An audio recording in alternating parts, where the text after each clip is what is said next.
Good morning student. Satyam public school Ranauli की online classes में आज हम कक्षा 12 बायोलॉजी का अध्ययन करेंगे। पिछले वीडियो के अंदर हमने जो जेनेटिक्स था वो स्टार्ट कर रखा था। उसमें जेनेटिक्स में हमने कुछ चीजें पढ़ी थी। जेनेटिक्स का जनक कौन होता है, आधुनिक जेनेटिक्स का जनक किसको बोलते हैं, फिर मेंडल ने अपने प्रयोग के लिए मटर के पौधे का चयन क्यों किया, उसकी सफलता क्या कारण थे, कितने जोड़ी उसने लक्षणों का अध्ययन किया था, ये सारी बातें हमने अध्ययन की थी। आज उससे आगे का टॉपिक स्टार्ट करते हैं कि मेंडल के नियमों की पुनर्खोज। मेंडल के नियमों की पुनर्खोज किन किन ने की? पुनर्खोज, देखो पुनर्खोज हुई थी 1900 ईस्वी में। ये इंपॉर्टेंट चीज है। 1900 ईस्वी में पुनर्खोज हुई थी। किसने की थी?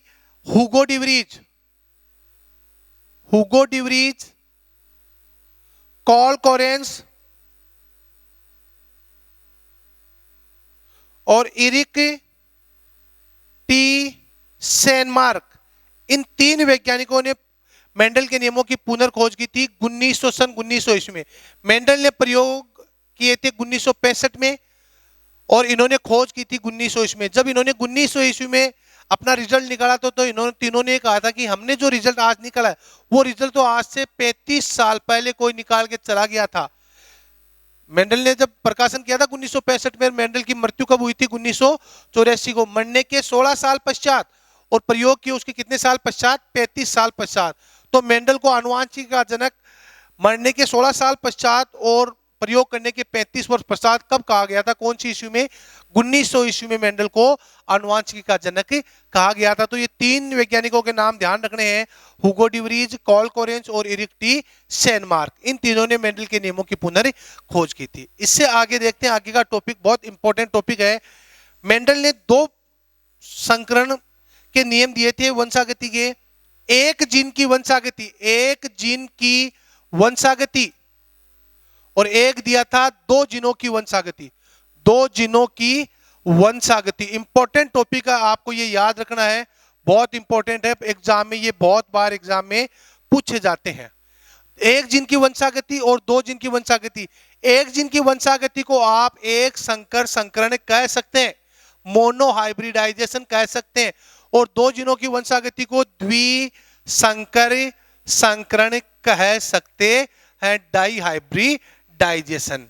जो अपनी माध्यमिक शिक्षा बोर्ड की बुक्स थी उनमें नाम चलता था एक संकर संकरण मोनोहाइब्रिडाइजेशन, और इसका चलता था डाइहाइब्रिडाइजेशन द्विसंकर संकरण। लेकिन एनसीईआरटी की जो बुक है उसमें नाम आता है एक जीन की वंशागति और इसमें नाम आता है दो जीनों की वंशागति। तो पहले हम अध्ययन करेंगे एक जीन की वंशागति क्या होता है। इसमें दो अनुपात निकलते हैं, लक्षण प्ररूप अनुपात और जीन प्ररूप अनुपात। क्या होते हैं ये देखते हैं। सबसे पहले बात करते हैं एक जीन की वंशागति की। एक जीन की वंशागति या एक संकर संकरण, परिभाषा की बात करें, एक जीन की वंशागति, एक जीन की वंशागति जिसको आप कह सकते हो एक संकर संकरण, एक संकर संकरण। एक जोड़ी विपर्यासी, एक जोड़ी विपर्यासी लक्षणों वाले पादपों के मध्य क्रॉस को एक संकर संकरण कहा जाता है। कितने जोड़ी लक्षण लिए? नाम से पता चल रहा है एक जोड़ी। एक जोड़ी विपर्यासी लक्षणों वाले पादपों के मध्य क्रॉस को एक संकर संकरण कहा जाता है। मेंडल ने समयुग्मजी लंबे व समयुग्मजी बोने पादपों के मध्य क्रॉस करवाकर F1PD प्राप्त की। ध्यान से पढ़ना इस लाइन को कि मेंडल ने समयुग्मजी लंबे व समयुग्मजी बोने पादपों के मध्य क्रॉस करवाकर कौन सी पीढ़ी? F1PD प्राप्त की, जिसमें सभी पादप विषम युग्मजी विषम युग्मजी लंबे प्राप्त हुए। कौन कौन से के मध्य करवाया? समयुग्मजी लंबे और समयुग्मजी बौने पादपों के मध्य क्रॉस करवाया। कौन सी पीढ़ी प्राप्त की? F1 पीढ़ी प्राप्त की, जिसमें सभी पादप विषम युग्मजी लंबे प्राप्त हुए। मेंडल ने F1 पीढ़ी के पादपों में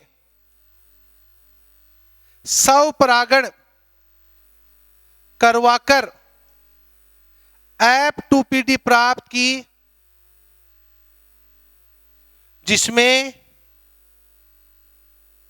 25% समयुग्मजी लंबे, 50% विषम युग्मजी लंबे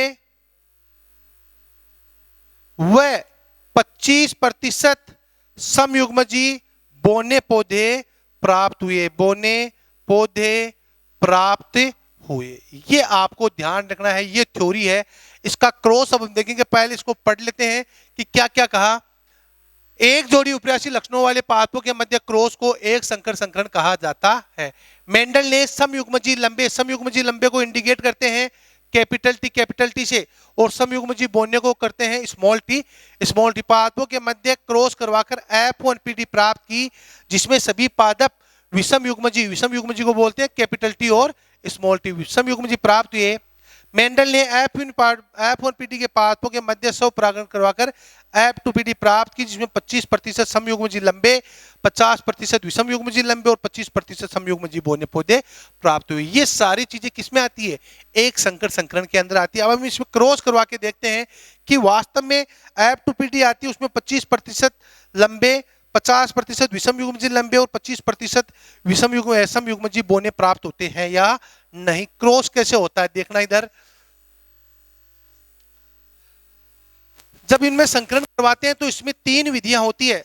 एक आती है क्रॉस विधि, दूसरी आती है चेकरबोर्ड मेथड, एक आती है पनेट विधि। सबसे पहले लिखते हैं जनक पीढ़ी। ध्यान से देखना इसको। जनक पीढ़ी में समयुग्मजी लंबे कैपिटल टी और समयुग्मजी बौने, इनको बोलते हैं स्मॉल टी। क्रॉस करवाते हैं। ये आगे इनमें जब समसूत्र विभाजन करवाते हैं तो कैपिटल टी इधर आ जाते हैं स्मॉल टी। क्रॉस करवाते हैं, पहले क्रॉस इसका इससे करवाते हैं तो ये आता है कैपिटल टी स्मॉल टी। फिर इसका क्रॉस इससे करवाते हैं कैपिटल टी स्मॉल टी। अब इसका क्रॉस इससे करवाते हैं कैपिटल टी स्मॉल टी और इसका क्रॉस इससे करवाते हैं कैपिटल टी स्मॉल टी। ये कौन सी पीढ़ी आई? F1 पीढ़ी। कौन सी पीढ़ी? F1 पीढ़ी। सारे के सारे कैसे पौधे हैं? विषम युग्मजी लंबे प्राप्त हुए हैं। सभी पौधे कैसे प्राप्त हुए? विषम युग्मजी लंबे। अब F1 पीढ़ी के पादपों में क्रॉस करवाकर कौन सी पीढ़ी प्राप्त की थी? F2 पीढ़ी। ये चारों सेम है, चारों में से 2 ले लेते हैं, दोनों में क्या करवाते हैं? स्वपरागण करवा के देखते हैं। तो यहां ले लिया कैपिटल टी स्मॉल टी, यहां पर कैपिटल टी स्मॉल टी। इनका समसूत्र विभाजन किया कैपिटल टी स्मॉल टी। अब देखना, पहले इसका क्रॉस इससे करवाया, क्या आया? Capital T. फिर इसका क्रॉस इससे करवाया, क्या आया? Capital T small T. इसका क्रॉस इससे करवाया कैपिटल टी स्मॉल टी और इसका क्रॉस इससे करवाया स्मॉल टी। ये कौन सी पीढ़ी आई है? F2 पीढ़ी। कौन सी पीढ़ी? F2 पीढ़ी। 25% समयुग्मजी लंबे, 50% विषम युग्मजी लंबे और 25% कैसे आए? समयुग्मजी बौने। इसको अगर हम चेकर बोर्ड मेथड या शतरंज पट विधि से देखें इसको, तो भी सेम ये का ये प्रोसेस आती है। कैसे? इधर देखना,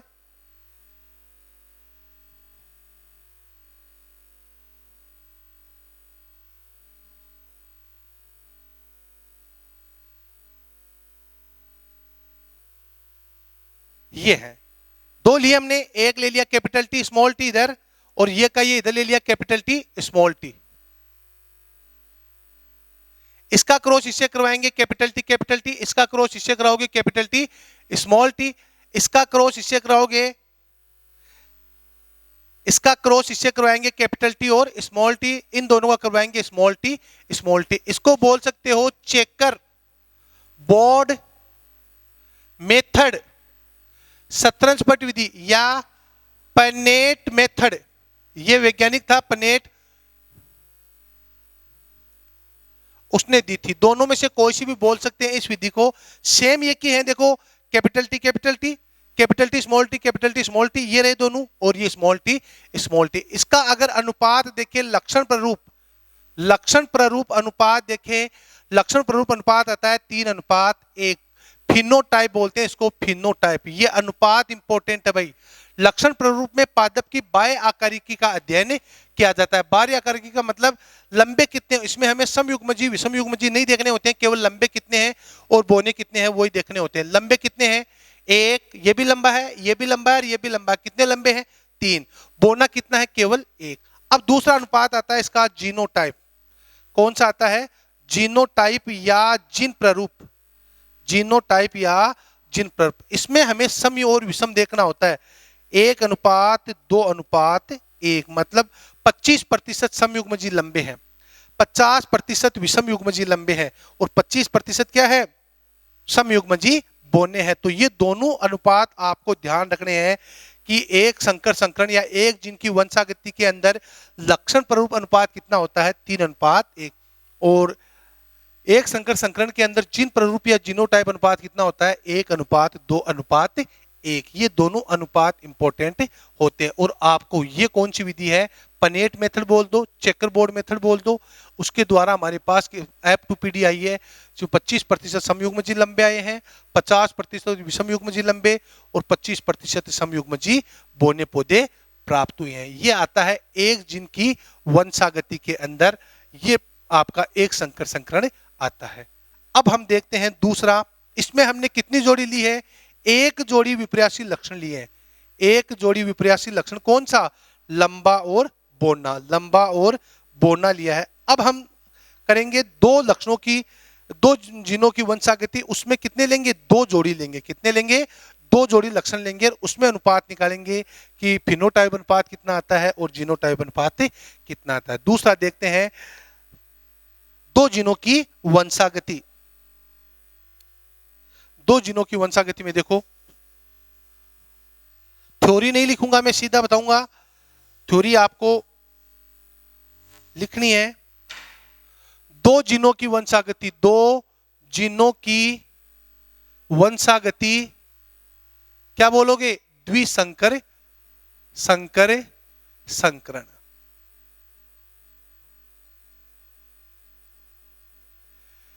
परिभाषा बोलोगे, दो जोड़ी विपर्यासी लक्षणों के मध्य क्रॉस को द्विसंकर संकरण कहते हैं, द्विसंकर संकरण कहते हैं। 2 जोड़ी विपर्यासी लक्षणों के मध्य क्रॉस को द्विसंकर संकरण कहते हैं। मेंडल ने समयुग्मजी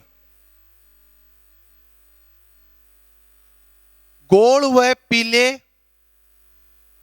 व झूरीदार व हरे पादपों में क्रॉस करवाकर 2 जोड़ी आ गई, गोल और झूरीदार बीज क्या करती, और पीला और हरा, 2 जोड़ी हो गई। मेंडल ने समयुग्मजी गोल व पीले व समयुग्मजी झूरीदार व हरे पादपों में क्रॉस करवाकर F1PD प्राप्त की, जिसमें सभी पौधे गोल व पीले प्राप्त हुए। स्व परागण करवाने पर F2PD प्राप्त हुई, जिसका अनुपात 9:3:3:1 आता है। कैसे आता है वो देखते हैं। तो आपको ये लाइन लिखनी है कि मेंडल ने समयुग्मजी गोल व पीले व समयुग्मजी झूरीदार व हरे पादपों में क्रॉस करवाकर F1PD प्राप्त की, जिसमें सभी पौधे विषमयुग्मजी गोल व पीले प्राप्त हुए, जिसमें स्व परागण करवाकर F2PD प्राप्त की, जिसका लक्षण प्ररूप अनुपात 9:3:3:1 आता है। कैसे आता है वो देखते हैं। 2 जोड़ी विपर्यासी लक्षणों के मध्य क्रॉस को द्विसंकर संकरण कहते हैं। इधर देख लो, जनक पीढ़ी समयुग्मजी गोल व पीले और समयुग्मजी झूरीदार व हरे। इधर कैपिटल आर कैपिटल वाई, इधर स्मॉल आर स्मॉल वाई। समसूत्र विभाजन करते हैं तो capital R capital Y capital R capital Y, इधर स्मॉल आर स्मॉल वाई। वही मेथड है पहले वाली, पहले इसका क्रॉस इससे करवा देते हैं, capital R capital Y small Y. इसका क्रॉस इससे करवाओ, capital R capital Y small Y. इसका क्रॉस इससे करवाओ, ये का ही आ गया। इसका क्रॉस इससे करवाते हैं, ये कौन सी पीढ़ी प्राप्त हुई? F1 पीढ़ी। F1 पीढ़ी में सभी कैसे हैं? विषम युग्मजी गोल व पीले प्राप्त हुए हैं। विषम युग्मजी गोल व पीले प्राप्त हुए हैं। अब इनमें क्या करवाना है? स्वपरागण करवाना है। तो यहां लिख देते हैं F1 पीढ़ी में स्वपरागण करवाने पर तो एक ले लेते हैं कैपिटल आर, 4 बना लेते हैं इसे, कैपिटल आर कैपिटल वाई, दूसरा कैपिटल आर स्मॉल वाई, तीसरा स्मॉल आर कैपिटल वाई और चौथा स्मॉल आर स्मॉल वाई। ये ध्यान रखना कैसे आए हैं। कैपिटल आर देखो, पहले इस आर का क्रॉस दोनों वाई से करवाते, इस आर का क्रॉस इस वाई से करवाया कैपिटल आर कैपिटल वाई, इस आर का क्रॉस इससे करवाया कैपिटल आर स्मॉल वाई, फिर इसका इससे करवाया small R capital Y small R small Y. 4 आ गए। अब देखते हैं इसकी F2 पीढ़ी जो पनेट विधि द्वारा या चेकर बोर्ड मेथड द्वारा देखेंगे, अगर उसके अंदर अनुपात देखें 9 अनुपात 3 अनुपात 3 अनुपात 1 आता है या नहीं आता है।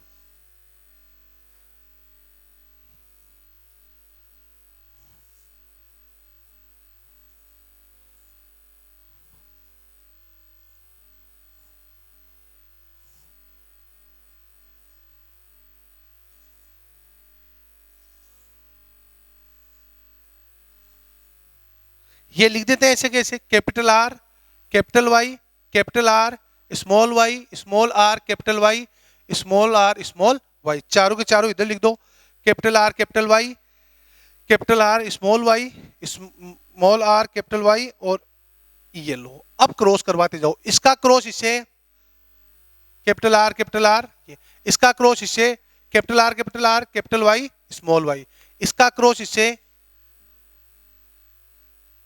इसका क्रॉस इससे, ये चारों आ गए।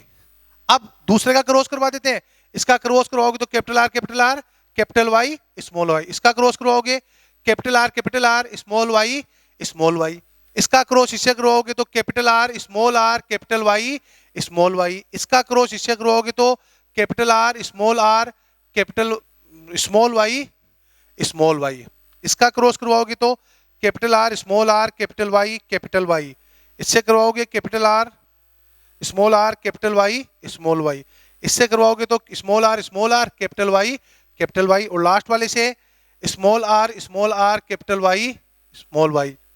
इससे सेम ऐसा का ऐसा लिख देते हैं क्रॉस करवा के।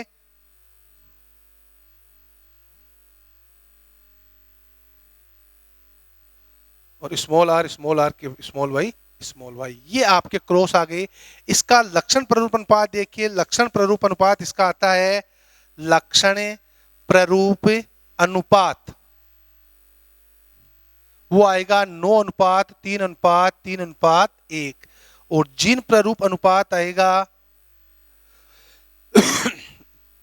122 412 121, टोटल कर लेना 16 होने चाहिए।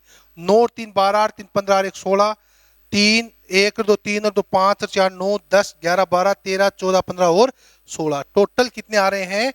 16 आ रहे हैं। तो ये आपकी टेबल है द्विसंकर संकरण की, जिसके अंदर लक्षण प्ररूप अनुपात आता है वो 9 अनुपात 3 अनुपात 3 अनुपात 1 और जिन प्ररूप आता है 1 अनुपात 2 अनुपात 2 अनुपात 4 अनुपात 1 अनुपात 2 1 अनुपात 2 अनुपात 1। ये द्विसंकर संकरण है।